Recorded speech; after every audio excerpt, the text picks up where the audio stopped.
ದೇವನಹಳ್ಳಿ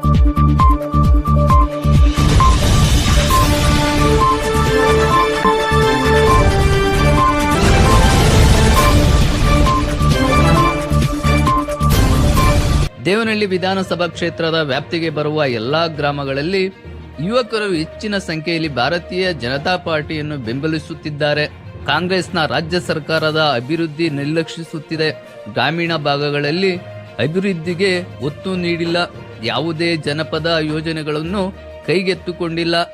ಸರ್ವ ಸಮಾಜಗಳು ಆಶೋತ್ತರಕ್ಕೆ ಕೇಂದ್ರ ಸರ್ಕಾರದ ಯೋಜನೆಗಳು ಎಲ್ಲರ ಮನೆ ಬಾಗಿಲು ತಲುಪಿಸುವ ಕೆಲಸ ಮಾಡುತ್ತಿದೆ.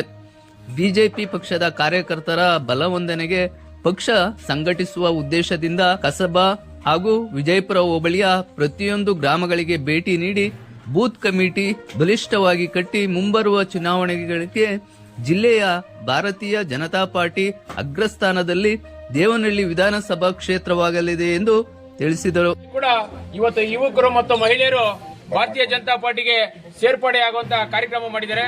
ಅವ್ರಿಗೆಲ್ಲರಿಗೂ ಫಸ್ಟ್ ನಾನು ಮೊದಲನೇದಾಗಿ ಮಾಡ್ತಾ ಇದ್ದೀನಿ. ಅವ್ರಿಗೆಲ್ಲ ಒಳ್ಳೇದಾಗ್ಲಿ. ಈ ಭಾರತ ದೇಶ ಕಟ್ಲಿಕ್ಕೆ ಅವರೆಲ್ಲ ಕೈ ಜೋಡಿಸೋದು. ಭಾರತ ಉಳಿಬೇಕಾದ್ರೆ ಇವತ್ತು ನಾವೆಲ್ಲ ಒಂದಾಗಬೇಕು ಅಂತ ಹೇಳ್ತಾ ಮೊನ್ನೆ ತಾನೇ ಪಲ್ಗಾಮ ದಾಳಿನ ತಕ್ಕ ಪಾಠವನ್ನ ಕಲಿಸಬೇಕಾಗಿತ್ತು. ಇವತ್ತು ಕಲಿಸಿದ್ದಾರೆ. ಇವತ್ತು ವಾತಾವರಣ ಇಡೀ ಭಾರತ ದೇಶ ಒಂದಾಗ ರೀತಿ ಇದೆ. ಹಾಗೆ ನಮ್ಮ ತಾಲೂಕಲ್ಲೂ ಕೂಡ ಭಾರತೀಯ ಜನತಾ ಪಾರ್ಟಿಯ ಜೊತೆ ನಾವು ಇದ್ದೀವಂತ ಹೇಳಿ ಇವತ್ತು ನಮ್ಮನ್ನು ಕರೆದು ನೀವು ಬಂದು ನಮ್ಮೂರ ದೇವನಹಳ್ಳಿ ತಾಲೂಕು ತಮ್ಮೇನಹಳ್ಳಿ ಗಂಗಮ್ಮ ದೇವಸ್ಥಾನದಲ್ಲಿ ಸಸಿ ನೆಡುವ ಕಾರ್ಯಕ್ರಮ ಹಾಗೂ ಭಾರತೀಯ ಜನತಾ ಪಾರ್ಟಿ ಅಧ್ಯಕ್ಷ ಅಂಬರೀಶ್ ಗೌಡ ನೇತೃತ್ವದಲ್ಲಿ ತಮ್ಮೇನಹಳ್ಳಿ ಗ್ರಾಮಸ್ಥರು ಪಕ್ಷದ ಬಿಜೆಪಿಗೆ ಸೇರ್ಪಡೆಗೊಂಡರು.